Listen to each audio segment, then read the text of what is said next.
Vijayawada retired engineer హత్య కేసులో నిందితుల కోసం ప్రత్యేక బృందాలు గాలిస్తున్నాయి. నిందితురాలు అనూష స్వస్థలం సిద్దిపేటగా గుర్తించారు. భర్తను వదిలి ఉపేంద్ర అనే వ్యక్తితో కలిసి 2 నెలల క్రితం నులకపేటలో ఉంటున్నట్లు పోలీసులు కనుగొన్నారు. హత్య తర్వాత బెజవాడ బస్టాండ్ నుంచి తిరుపతి బస్ ఎక్కింది. ఏపీ, తెలంగాణలో నిందితుల కోసం గాలింపు కొనసాగుతోంది.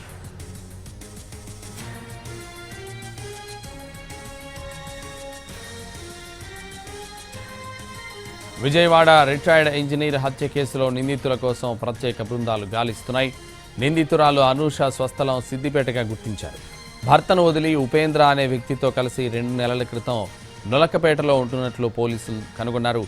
హత్య తర్వాత బెజవాడ బస్టాండ్ నుంచి తిరుపతి బస్ ఎక్కింది. ఏపీ, తెలంగాణలో నిందితుల కోసం గాలింపు కొనసాగుతోంది.